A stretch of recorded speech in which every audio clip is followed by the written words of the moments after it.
गीता का यह 10वां अध्याय चल रहा है और इसके 8वें श्लोक में हम प्रवेश करते हैं। अहम सर्वस्य प्रभवो मत्तः सर्वं प्रवर्तते इति मत्वा भजन्ते माम बुधा भाव समन्विताः। श्री कृष्ण कहते हैं कि मैं ही सबका आदि मूल हूं। अहम सर्वस्य प्रभव आदि स्रोत हूं। मत्त सर्वम प्रवर्तते, मुझसे ही सब चीजें बनती हैं। सारी सृष्टि मुझसे ही समस्त पदार्थ अस्तित्व में आते हैं। इस प्रकार समझकर बुद्धिमान इति मत्वा भजन्ते माम, इस प्रकार समझकर बुद्धिमान लोग भावपूर्ण हृदय से भाव समन्विता बुधा माम भजन्ते, मेरा भजन करते हैं। भगवान श्री कृष्ण कहते हैं कि मैं ही सबका आदि स्रोत हूं। मुझसे ही सृष्टि के सभी पदार्थ अस्तित्व में आते हैं। इस प्रकार जो बुद्धिमान लोग समझते हैं, ऐसा समझकर वो भावपूर्ण हृदय से भजन करते हैं मेरा। भगवान का भजन करने के लिए ये जानना सबसे पहले आवश्यक है कि वह शक्ति क्या है। तो बताया गया, जिससे ये सृष्टि संपूर्ण प्रकट होती है, जगत का जो रचयिता है और जो सबका मूल स्रोत है, जिससे सब चीजें अस्तित्व में आती हैं। मतलब ये कि पृथ्वी में छिपी हुई सभी चीजें जब अंकुरित होकर पौधा और पेड़ के रूप में और पेड़ में लगे हुए फूल और फल के रूप में जो ये विकास का क्रम चलता है, श्री कृष्ण कहते हैं कि बस इसको पहले जानो कि ईश्वर ही आदि स्रोत है, मूल स्रोत है, उससे ही सृष्टि अस्तित्व में आती है। तो इसे केवल जानना ही नहीं है, इसको अनुभव करना है। जैसे कोई व्यक्ति पुस्तक पढ़ता है तो पढ़ना महत्वपूर्ण नहीं है, पढ़ते हुए समझना और समझकर पढ़ना वो बड़ा महत्वपूर्ण होता है। कुछ लोग जो ये कहते हैं कि मैं इतनी देर में एक पुस्तक समाप्त कर लेता हूं, तो वो वाचक तो बन गया, उसको बोल सकता है देख करके, लेकिन जब तक वो उसको पढ़ते हुए समझता नहीं और समझते हुए पढ़ता नहीं, तब तक उसको अध्ययन करना नहीं आया। उसके बाद में मनन की प्रक्रिया होती है कि फिर उसको मनन किया जाए। इसी प्रकार से सृष्टि को देखना दार्शनिक लोग जिस तरह से देखते हैं, दर्शन और उपनिषद दो हमारे देश की ऐसी आध्यात्मिक धरोहर है जिसके द्वारा हमारा अध्यात्म का वांग में समृद्ध है। तो दर्शन जो है वह जो देखा गया, जिसका साक्षात्कार किया गया। तो 6 दर्शन हैं, 6 फिलॉसफी के ग्रंथ हैं हमारे। कुछ इससे इतर जो हैं वो नास्तिक दार्शनिक ग्रंथ माने जाते हैं, लेकिन ये जो 6 हैं जिसको शास्त्र कहा जाता है, दर्शन शास्त्र, शास्त्र को जानने वाला ही शास्त्री है और शस्त्र को जानने वाला शस्त्री है। दूसरी चीज है हमारे यहाँ उपनिषद। उपनिषद वह है जो सुने गए, मतलब 2 चीजें हमारे पास हैं, एक हमारी आंख और एक हमारे कान, इससे जिंदगी चलती है। तो कान है उपनिषद और आंख है दर्शन शास्त्र। उपनिषद वो है जो उप बैठकर, नजदीक बैठकर, निश्चय पूर्वक, सद मतलब बैठना, निश्चय पूर्वक समीप बैठकर गुरु की निकटता प्राप्त करके, गुरु का सानिध्य, गुरु का सामीप्य प्राप्त करके जो सुना गया और वही फिर हमारी जिंदगी के लिए वो जो सुना हुआ है, वो श्रुति जो हमारी है, वो हमारे जीवन के लिए बहुत महत्वपूर्ण बन गई। तो जिन लोगों ने, जो भक्त लोग होते हैं, उनके अंदर एक गुण होता है कि वे परमात्मा की सृष्टि का दर्शन करते हैं, और दर्शन करने के साथ साथ भाव विभोर होते हैं, और हृदय से भाव विभोर होकर फिर परमात्मा का गुणगान करते हैं, भजन करते हैं। तो श्री कृष्ण ये कहते हैं कि जो भजते हैं मुझे, ऐसे बुद्धिमान लोग जो भावपूर्वक भजन करते हैं, हृदय पूर्वक मेरा भजन करते हैं, ईश्वर का वो भजन करने वाले लोग जो बहुत भावपूर्ण होकर भगवान को भजते हैं, तो वो कौन लोग होते हैं? बोले जिनके अंदर एक देखने की नजर आ जाए। देखने की नजर ये है कि किससे जगत आ रहा है और किस में जगत समा रहा है, कहां से हम आ रहे हैं और कहां हम जा रहे हैं, कौन इस दुनिया में हमें लेकर आता है और कौन फिर हमें वापस बुला लेता है, कहां से जगत की रचना हो रही है। तो सब जगत की उत्पत्ति का कारण सबसे पहले भगवान को माने। जिन तत्वों के माध्यम से संपूर्ण संसार की उत्पत्ति होती है, उस सब को भगवान की विभूतियां कहा गया, क्योंकि इससे पहले विभूति के बारे में बताया गया, और ये पूरा का पूरा अध्याय जो है विभूति योग है। तो जिन तत्वों के माध्यम से संपूर्ण संसार उत्पन्न होता है, वो तत्व क्या है? 24 तत्व माने गए हैं कि जिन 24 तत्वों से संसार जो है वो चलता है और इससे प्रकट होता है। मुख्य रूप से तो प्रकृति है। प्रकृति जो है मूल तत्व है। मूल तत्व से जिसे कहा जाता सत, सत से फिर चेतन जुड़कर सतचित होता है।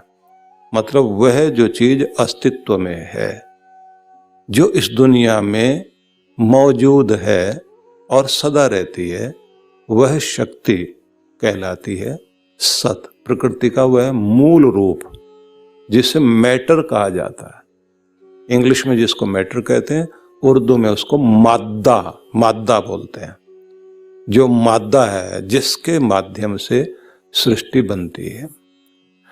और सृष्टि जो है जो रची गई, सृष्टि का मतलब है सृजना की गई, जिसको बनाया गया।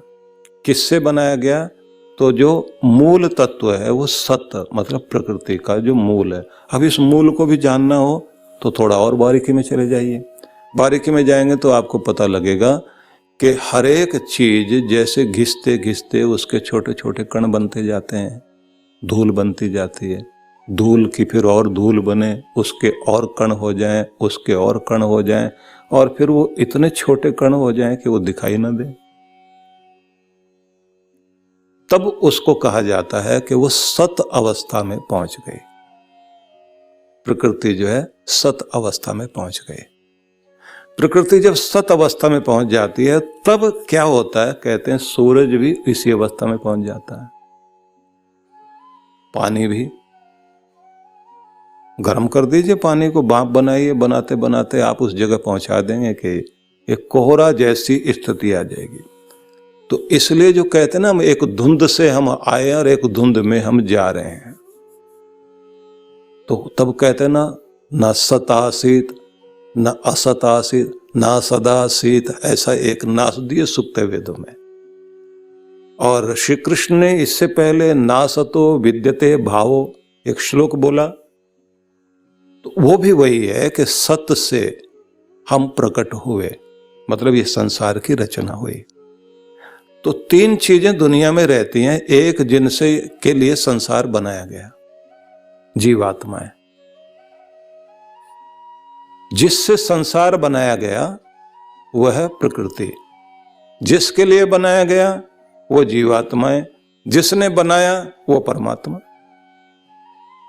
बनाने वाला परमात्मा, जिनके लिए बनाया गया जीवात्मा, और जो कुछ जिससे बनाया गया वो सत प्रकृति। तो उससे सब चीजें प्रकट करता है भगवान। ये उसकी जादूगरी है कि कुछ नहीं से सब कुछ प्रकट करता है।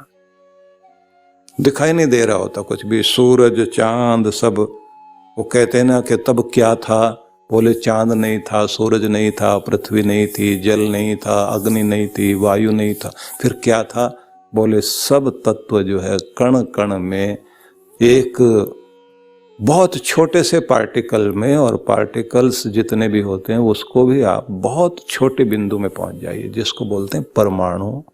अणु, एक अणु होता, त्रिश्रेणु होता। त्रिश्रेणु को समझना हो, बहुत बारीकी में नहीं जाएंगे, आप ऐसे समझ लीजिए कभी आप अपने कमरे में बैठे हों और सर्दियों के दिन हों और ऊपर से रोशनदान से धूप आ रही हो, तो धूप को आप जो है कमरे में अंधेरा थोड़ा सा है वो, और धूप आ रही है, धूप में जो आपको कण दिखाई देते हैं, कभी कभी आप धूप में वो जो रोशनी आ रही होती है खिड़की से, रोशनदान से, तो उसमें कुछ कण दिखाई देते हैं, उनको बोलते हैं त्रिश्रेणु।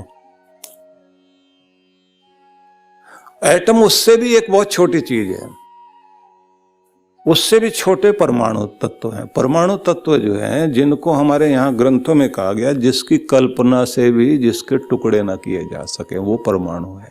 विज्ञान ऐसा नहीं मानता है, विज्ञान कहता परमाणु के भी 10 टुकड़े होते हैं, और जो एक छोटा तत्व है उसमें भी फिर 3 चीजें होती हैं। बस वहां जब आप जाएंगे तो फिर वहां ब्रह्मा विष्णु महेश तीनों बैठे दिखाई देंगे। इलेक्ट्रॉन, प्रोटॉन, न्यूट्रॉन, वो तीनों वहां मौजूद हैं। एक वो है जो गति कर रहा है, लगातार दौड़ा रहा है, बना रहा है, एक विकास में लगा हुआ, और एक न्यूट्रल बना बैठा है, और वही विध्वंस भी कर रहा है, सब तोड़ फोड़ कर देगा, एक बनाता है एक बिगाड़ देता है। तो बस यही है, इसी को ये GOD गॉड बोलते हैं, उसको भी उसी तरह से कि ये ऑपरेटर है, ये फलाना है, ऐसे करके अब उसमें नहीं जाएंगे हम, क्योंकि उस तरह की व्याख्या करने से श्लोक रह जाएगा। तो कुल मिलाकर आप देख लीजिए कि एक छोटी सी इकाई से सारा संसार जो रचना करता है, तो वो क्या अद्भुत शक्ति है। मैं ये सब इसलिए बताना चाहता हूं, एक बुद्धिमान व्यक्ति संसार को किस तरह देखता है, एक ज्ञानी व्यक्ति, एक संबुद्ध व्यक्ति, यहां बुद्ध शब्द का प्रयोग किया है, एक संबुद्ध व्यक्ति वो कैसे दुनिया को देखता है? बोले वो भक्ति कर रहा होता। कैसी भक्ति? वो झांझ मजीरे लेकर बजाएगा उस समय? नहीं, वो एक फूल को प्रकट होते हुए उस बिंदु से देखेगा, एक छोटे से धूल के कण से किस तरह से ये सारी चीजें जिसमें समाई हुई थी, जहां से फिर प्रकट हुई, और जहां से प्रकट की वो चीज भी नहीं दिखाई देती थी, और जो प्रकट कर रहा है वो भी नहीं दिखाई देता, और जो प्रकट हुआ वो दिखाई दे रहा है। मतलब बनी हुई चीजें दिखाई दे रही हैं, बनाने वाला नहीं दिखाई दे रहा। और फिर मजा तब है कि जब बनी हुई चीज में से, फल में से एक बीज निकालो, उस बीज को भी देखो तोड़कर, और फिर उसमें कहो उगने वाली शक्ति कौन सी है। जब आप उसको भी देखते हैं तो आप कहते हैं इसमें उगने वाली चीज कौन सी है। तब फिर आपको ये समझ में आता है, अगर बीज को भून दिया जाए फिर वो उगता नहीं, क्योंकि उसके अंदर से उगने वाली शक्ति निकल के भाग गई। बोले तुमने हमारा सारा ढांचा खराब कर दिया, हम यहां नहीं रहेंगे। आपके शरीर के अंदर ये मकान है, आपका शरीर, इस मकान के अंदर आत्मा तभी तक रहती है जब ये देखती है ये इस लायक है, रखने लायक है। जब दिखाई देता है ये इन्होंने तो खराब कर दिया मकान पूरा पूरा, वो कहती है हम राजा हैं, हम ऐसी जगह नहीं रहेंगे।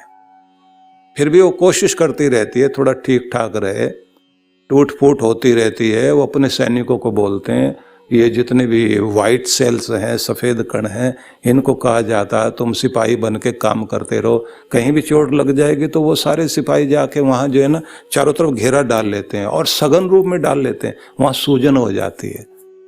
उन्होंने घेरा बना दिया, पुलिस वाले जैसे घेरा बना के खड़े हो जाते हैं ना, ऐसे ही घेरा बना करके एक जगह वहाँ सूजन हो गई, रक्त के कणों को वहीं जमा देंगे, वहाँ नीला नीला होने लग गया। फिर वो उसको डिजोल्व करेंगे, 24 घंटे बाद जो है जैसे वो नीला होने लग गया, 36 घंटे के बाद, पहले सिकाई नहीं कर सकते आप। जब सूजन आ रही उस समय सिकाई कर दी तो वो सूजन और बढ़ जाएगी, क्योंकि वहाँ वो फैलने लग जाएंगे, सिपाही थोड़ा पीछे हट जाएंगे, वहाँ वो घेरा बनाएंगे। तो फिर वो क्या कहते हैं कि नहीं भैया सिकाई मत करना, सूजन बढ़ेगी। सिपाहियों को जो है थोड़ा सा घेरा टाइट करने दो। तो जैसे वो नीला हो जाएगा उसके बाद आप थोड़ी सिकाई कीजिए, डिजोल्व हो जाएगा। अंदर से अंदर वो ले जाएंगे उठा के अंदर के सिपाही, और बाहर अंदर से ठीक कर देंगे। आत्मा अंदर बैठी भी वो कह रही भैया सब ठीक ठाक रखो करके। रेड सेल्स और ये जो वाइट सेल्स हैं ये सब अपना अपना काम कर रहे होते हैं। और अगर कहीं जो पक जाए वो बेचारे उतने डेड हो जाते हैं, उतने सिपाही मारे गए, वही बाहर निकलता वाइट वाइट जो है। वो बड़ा खेल है ये। दार्शनिक परिभाषा अलग है। हम लोग दर्शन शास्त्र पढ़ते थे तो जो दर्शन शास्त्री लोग बैठ करके जब बताते थे तो वो कहते थे देखो बेटा, अगर तुम्हें सिर्फ पुस्तक पढ़नी है और पास होने के लिए पढ़ना है तब तो मैं तुम्हें सूत्र बताता जाता हूँ, सुनते जाओ। और अगर तुम दार्शनिक बनना चाहते हो तो डूबो इसमें और देखने की दृष्टि लो।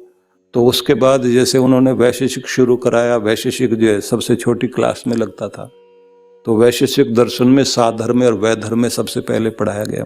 साधर्म में समझाया गया कि समान दिखाई देने वाली चीजें कैसी होती हैं और समान चीज में विशेष चीज क्या होता, वैधर्म में क्या होता है।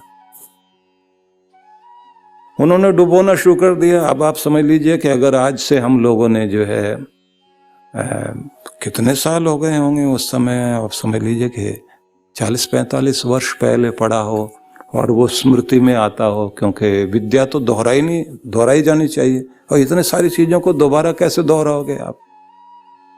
वो विद्यार्थी भी होते थे, वो कहते थे कणाद ऋषि ने ये ग्रंथ लिखने में कितना समय लगाया। बोले पूरी जिंदगी लगा दी। बोले हम क्या 1 साल में पढ़ लेंगे इसको, हमारे सिर पे क्यों डाल रहे हो इसको। तो आचार्य उसको गेट के पास लेके बोले यहाँ से जो है ना बैग वैग संभाल और अपने गांव में जाके खेती बाड़ी करना, तुम्हारे बस का काम नहीं है ये। जिन्होंने लिखा है उन्होंने इसलिए लिखा है कि उन्होंने जिंदगी लगाकर परीक्षण किए। परीक्षण करने के बाद तुम्हारे लिए छोड़ा कि तुम जो है पूरे जीवन को आसान बनाने के लिए तुम्हारे लिए दिया गया है। और ये ज्यादा मुश्किल चीज नहीं है। मुश्किल वही होता है जिसको तुम मुश्किल मान लो। इसलिए जानना, पढ़ना, सीखना जारी रहना चाहिए। बड़ी विद्याएं बहुत हैं। तो एक दार्शनिक व्यक्ति जब संसार को देखता है उसके देखने का ढंग बिल्कुल अलग होता है। उसके देखने का ढंग होता है कि वो एक एक चीज की बारीकी में जाकर के, जैसे चित्रकार देखेगा किसी चीज को तो वो देखते देखते देखते देखते इतनी बारीकी से देखेगा कि उसका चित्र हृदय में बना लेगा। तुम भी इस पूरे संसार को देखते देखते उसका चित्र जो है इस रूप में बनाओ कि चित्र का निर्माता, चित्रकार, उसकी छवि हृदय में बन जाए और फिर उसको साथ भावनाएं आ जाएं कि वाह मेरे करतार, मेरे मालिक, तेरी रचना अद्भुत है और तेरे रचने का तरीका भी बड़ा अद्भुत है। तो कितना करुणावान है। सिर झुक जाए उसी समय और भाव विभोर हो जाए। बोले ये है भक्ति। जब आप दुनिया को देखते हैं तो दुनिया देखने का ढंग भी अलग होता है। इसलिए महान पुरुषों को उस तरह समझा नहीं जा सकता। स्वामी रामतीर्थ के जीवन में आता है कि वो एक बगीचे के पास बड़े सुंदर खिले हुए फूल देख रहे थे। उन्हीं के साथ में एक जो है नृत्यांगना खड़ी हुई थी। तो वो उस समय जो है ना उधर खिले हुए फूलों को देख रहे थे और उस महिला ने उनको टोकना शुरू किया, है बाबा तुम कैसे देखते हो। तो उन्होंने कहा जिधर हमने देखा वही नजर आया। सारी दुनिया में उसकी मूर्त देखते हैं, न चाहत है तेरी न सूरत की तेरी, मुसव्वर की हम तो कलम देखते हैं। हम तो उस प्यारे परमात्मा की जो है वो जो रचना है। और बोले पीछे मुड़ के तू भी देख, पीछे मुड़ के देख के एक एक फूल और एक एक पत्ती में वो परमात्मा नजर आ रहा है। वो नजर आ रहा है जिसके ये नजारे हैं। तब उसको समझ में आया ये बाबा कुछ और है। वो देखने की नजर ही और होती है। उन महात्माओं के द्वारा जो परमात्मा के ध्यान में डूबे हुए हैं, वो संसार के प्रत्येक कण कण में, जो कहते हैं ना कण कण में बसे हुए भगवान को देखो। जिसने झांकी देखी उस भगवान की, भजन गाते हैं ना। कोई कोई उसकी पहचान करता, हर कोई नहीं कर पाता। तो इसको भगवान श्री कृष्ण ने कहा कि अहम सर्वस्य प्रभो मत्तः सर्वम प्रवर्तते, मैं ही सबका आदि मूल हूं और सबका आदि स्रोत हूं, मुझसे ही सारी सृष्टि प्रकट होती है। इस तरह से जो मेरे रूप को देखता है, समझता है, इति मत्वा भजन्ते माम बुधा भाव समन्विता, इस तरह से जो देख कर समझ करके भाव विभोर होते हैं, फिर वो मेरा भजन करते हैं, तो उनको फिर विभूति के दर्शन होते हैं। ये जो विभूति योग चल रहा है कि परमात्मा की विभूति को देखो, उस ईश्वर के ऐश्वर्य को देखो। भगएव भगवानस्तु वयम भगवंत श्यामः, और भगवान में जो भगत शब्द है उसके 19 अर्थ किए गए हैं कि इतने रूपों वाला, इतनी विभूतियों वाला जो स्वरूप है उसे भगवान कहते हैं। तो उन्हें समझना चाहिए। ऐसे ओंकार के भी 19 अर्थ किए गए हैं, ओम शब्द के। हालांकि ये अपने आप में ऐसा शब्द है ओंकार, तो जिसके आप व्युत्पत्ति नहीं कर सकते, ये अपने आप में पूर्ण है। तो हम फिर वहीं पर चलते हैं कि परमात्मा से सब कुछ प्रकट होता है, और जो उसको जानने वाले लोग हैं वे लोग उसकी सृष्टि में उसके कार्यों को देखते हैं। वेदों में विष्णु कर्माणि पश्यत यतो व्रतानि पशपशे इंद्रस्य युज्य सखा, उस परमात्मा का, विष्णु कर्माणि पश्यत, परमात्मा के कार्यों को देखो, और जिससे तुम उनको धारण करके उसके हो सको। इंद्रस्य युज्य सखा, तुझ आत्मा का योग्य साथी तो केवल वही है जिसके ये नजारे हैं, ये सारा संसार है। हमको कहा जाता था कि शास्त्र पढ़ो, शास्त्र के साथ उपनिषद को जोड़ो, उपनिषद के साथ फिर आप वेदों को जोड़ो, तो कड़ी जुड़ती जाएगी। और कहते हैं कि पुराणों में वेदों के मंत्रों की व्याख्याएं कथानकों में है, वहां कथाओं के द्वारा बताया गया कि जिससे तुम उन कथाओं को साथ जोड़ सको। इसलिए आपको सीधे वहां तक पहुंचना चाहिए जो परमात्मा की पवित्र वाणी है, और वहां से चलते चलते फिर आप पुराणों में उसका जो व्याख्याएं हैं और रूपक दिए गए हैं सर्वसामान्य को समझाने के लिए, और फिर जहाँ जो है गीता में, जहाँ भगवान श्री कृष्ण ने उन उपनिषदों का सार दे दिया है, तो उसका तालमेल बैठा है। तो इसलिए मैं आपको ये बताना चाहता हूं कि हम कुछ बिंदु पकड़ लें। सबसे पहले कि जगत की उत्पत्ति का कारण परमात्मा एक बिंदु हुआ। जिन तत्वों के माध्यम से संपूर्ण संसार की उत्पत्ति होती है उसको भगवान की विभूति माना जाता है, और वह क्या है? ईषण, पोषण, नियमन, उत्पत्ति, स्थिति, लय, ये सब का कारण परमात्मा है। अब आपको थोड़ा गंभीर न लगे तो इसलिए सरल कर देते हैं। जो सबसे पहले इच्छा करता है, जिसको कुछ ग्रंथों में कहा गया कि भाई जो सेमेटिक मजहब है जिसमें ईसाई, यहूदी, मुस्लिम आते हैं, तो उसमें कहा जाता है कि दुनिया कैसे बनी? बोले खुदा ने कहा कुन, कि हो जाओ, तो फिर हो गया। मतलब हमारे यहाँ कहते हैं ना, ईश्वर वह है जिसने ईषण किया, जिसने पहले इच्छा की। वो इच्छा ऐसी नहीं होती जैसे हमारी आपकी इच्छा होती है कि जिसके अंदर से अपने आप रचने की प्रवृत्ति प्रकट होती है। तो उसने सबसे पहले ईषण किया, ईषण से फिर जो है चीजें प्रकट हुई, उत्पत्ति हुई, उत्पत्ति के साथ में फिर पोषण हुआ, नियमन हुआ, नियम बने और नियंत्रण हुआ, और फिर वो सब चीज़ों की स्थिति बनी, टिकी, और फिर वही सारी चीज़ें धीरे धीरे लय हो गई, लीन हो गई, कि ये सारी चीज़ें जिसके द्वारा होती हैं वो कार्य करता है भगवान, और उसके द्वारा ये सारी चीज़ें हमारी आती हैं। मतलब एक छोटे से सेल से, एक बिंदु से, एक सेल से हमारे शरीर की रचना हुई, तो उसी से ये तन बन गया, इंद्रियां बन गई, मन आ गया, चेष्टाएं आ गई, सारे गुण आ गए, तो ये सब देन भगवान की। तो कभी कभी इस तरह से भी दुनिया को देखा करो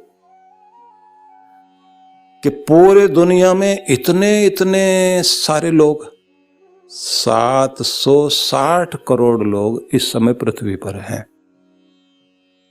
अब 760 करोड़ लोगों में आप समझिए सबके चेहरे अलग अलग हैं,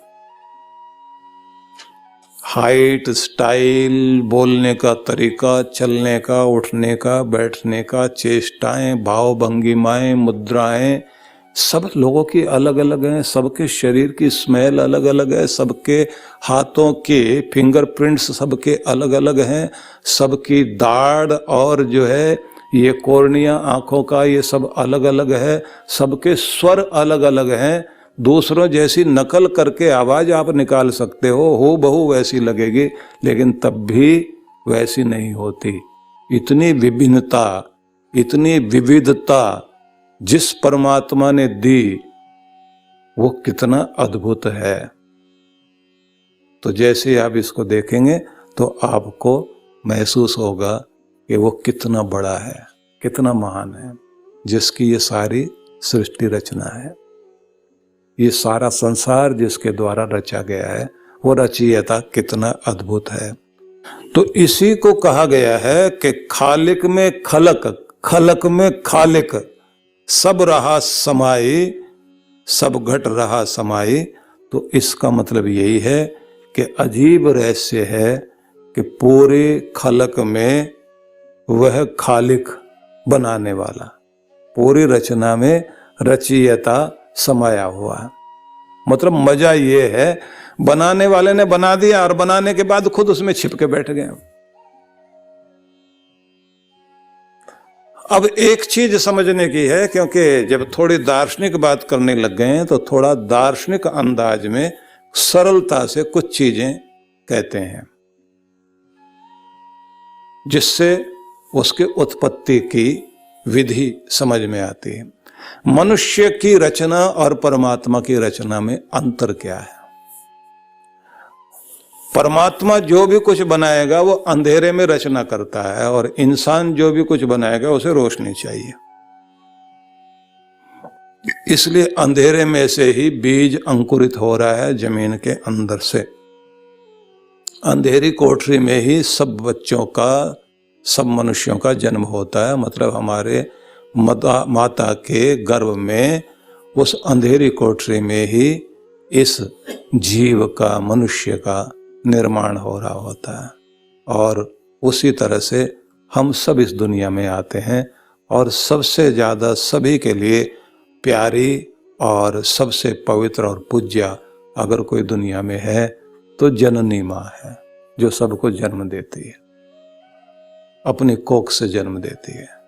तो उस जननी माँ को, जिसको जननी कहा गया, जनन करने वाली, उत्पन्न करने वाली, उसकी कोख में पनपने वाला, पलने वाला बच्चा अंधेरी कोठरी में निर्माण हुआ।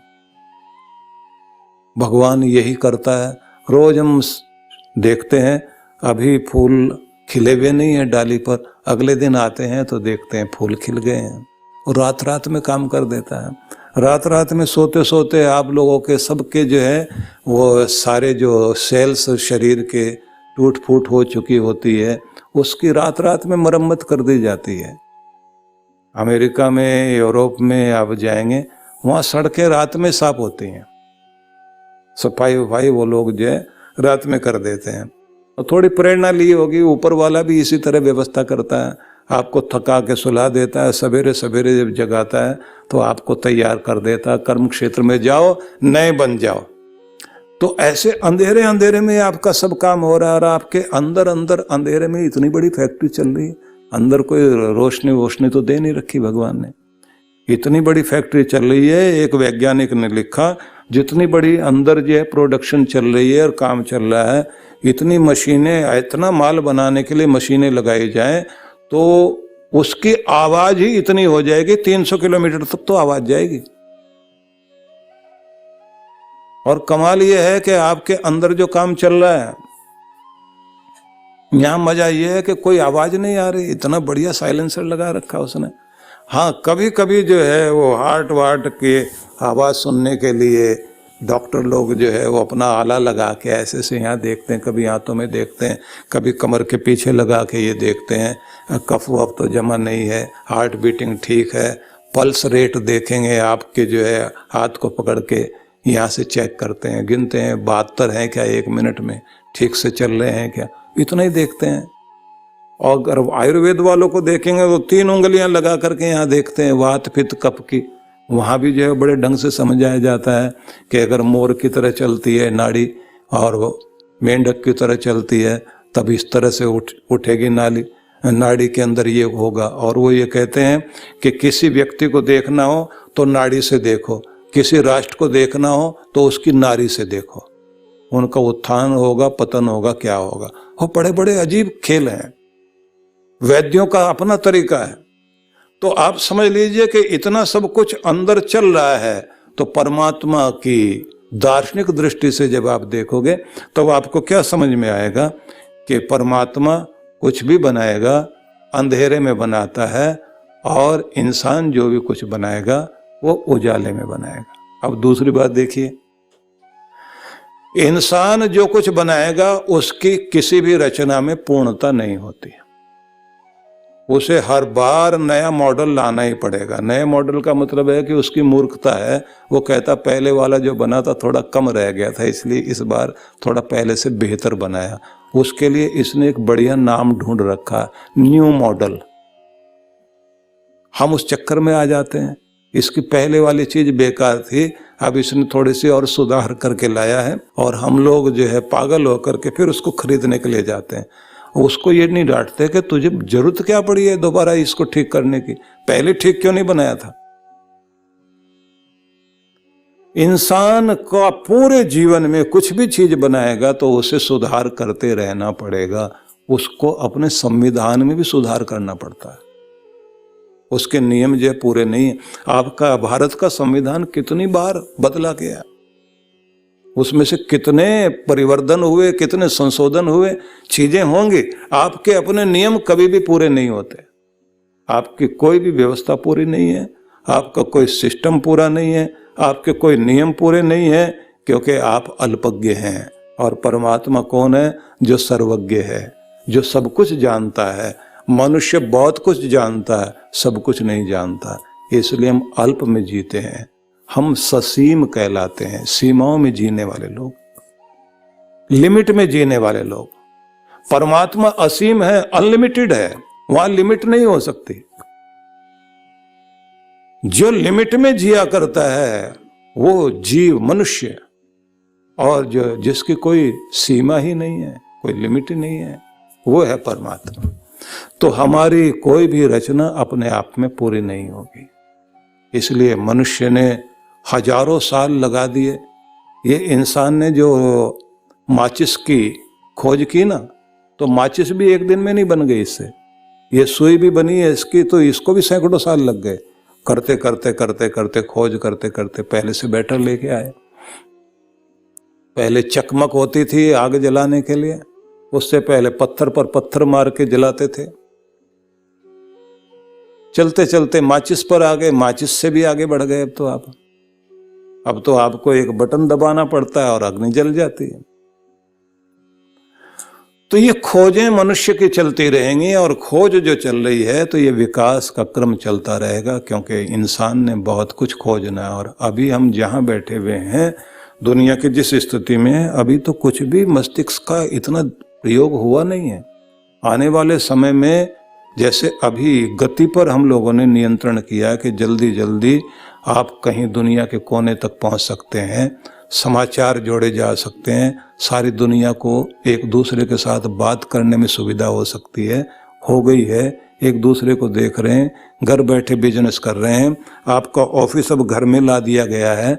अब ऑफिस को घर में लाने के साथ आपके साथ जोड़ दिया है कि आप अपने फ़ोन के अंदर ही आपका कंप्यूटर जोड़ दिया गया है, इसी में लैपटॉप आ गया है, इसी से आप बात कीजिए, यहीं से आप अपना माल जो लेना चाहते हैं उसको साथ साथ देखिए और यहीं से आप जो है उसको टिक मार्क कर दीजिए, यहीं से ऑर्डर दे दीजिए। बैंकिंग भी यहीं से हो रही है बाप की। अब इन्होंने थोड़ा और आगे जा रहे हैं, वो कहते हैं इंस्ट्रूमेंट पकड़ने की जरूरत ही ना हो, आपके हाथ पे आ जाए कुछ। ये खोज करते रहेंगे। आने वाले 50 साल में दुनिया कैसी होगी, अब वैज्ञानिक लोग इसका जो है वो मूवी बना बना के दिखा रहे हैं कि आने वाले समय में इंसान ऐसे यहाँ पहुंचा हुआ होगा। अभी तो वो कल्पना कर रहा है, रोज नई नई चीजें निर्माण हो रही। हम आदमी की बनाई हुई चीजों पर आश्चर्यचकित होते हैं, लेकिन जो परमात्मा का लाडला प्यारा भक्त है वो परमात्मा की रचनाओं की पूर्णता को देखकर उसमें आनंदित होता है और कहता हम कितना कुछ भी कर लेंगे, नकल ही करते रहेंगे उसकी। और कमाल ये है कि हम सब ने ये नकल करते करते पक्षियों से सीख लिया। ऐसे पक्षी हैं जो उड़ान भर रहे हैं, वहीं पर पंख फड़फड़ाते हुए आकाश में स्थिर होकर खड़े रहेंगे। अब ऐसे हेलीकॉप्टर बनाए हैं कि वो वहीं उड़ते उड़ते एक ही जगह टिके रहेंगे, ऐसे उसी जगह पर। आदमी की खोज जारी है। जर्मनी में एक जीव होता है, जैसे ऊद बिलाव होते हैं इसी तरह का जीव होता है। वो पानी में जाकर जहां तेज धार बहती है वहां पर पुल बनाता, अपना घर बनाता है। और उसके घर बनाने का तरीका भी बड़ा कमाल का है। इतने तेज दांत हैं उसके, जो है वो छोटे छोटे पौधों को जो है मोटे मोटे समझ लीजिए, अच्छे मोटे पौधे होते हैं जो आपके एक पूरी मुट्ठी में आए, ऐसे को जड़ से काटेगा और उसके टुकड़े करके जो है पानी में जैसे पुल बनाते हैं ऐसे बनाएगा। उसके अंदर से पानी बह रहा होगा, एक साइड में अपना घर बनाता है, वहां पर उसके बच्चे होते हैं। तो पुल बनाना उसको आता है। इंसान ने उसको देखा, देखने के बाद कहा कि ऐसे हम भी बनाएंगे, पानी भी बह रहा हो और उसमें आदमी बैठ सके, आनंद ले सके। एक 17-18 वर्ष पहले हमने एक प्रवचन दिया था जिसमें हमने ये बताया था कि पशुओं से पक्षियों से मनुष्य ने क्या सीखा। और एक प्रवचन था जो हमने बताया था कि 20 गुण जो है चाणक्य ने कहा कि जंगल में जाओ और जंगल में जाके वहां के पक्षियों से 20 चीजें सीख कर आओ, परमात्मा की खुली किताब को देखो और तब तुम्हें समझ में आएगा कि ये पुस्तक आपको क्या पढ़ा रही है। सृष्टि की पुस्तक को पढ़ना सीखो। अब उसको अगर हम दोबारा दोहराते हैं तो फिर वो पहला बोला हुआ वो जो इतिहास है वो खत्म होगा। तो फिर मैं आपको वहीं लेकर चलता हूं कि आप ये देखें, परमात्मा अंधेरे में चीज बनाता है, इंसान को उजाला चाहिए। परमात्मा की बनाई हुई चीज अपने आप में पूर्ण होगी, उसमें कोई सुधार करने की जरूरत नहीं है, इंसान को बार बार सुधार करना पड़ेगा। तीसरी बात है, परमात्मा जो भी कोई चीज बनाते हैं उससे फिर आगे चीज बनती है। उसकी बनाई हुई चीज से आगे कुछ ना कुछ चीज अपने आप बनती चली जाएगी। उसने एक बार बना के कह दिया कि बस तुम्हारा ये क्रम जारी है, अपनी कॉपी करते जाओ, कॉपी टू ऑल, बस वो होता जा रहा है। कमाल की बात यह है कि इंसान की बनाई हुई कार से कोई छोटी कार पैदा ही नहीं होती आगे। बढ़िया कार बना दी तो उसके बाद क्या, चलो इसको जमीन में दबा देंगे, आगे दूसरी पैदा हो जाएगी और रही सही भी मिट जाएगी।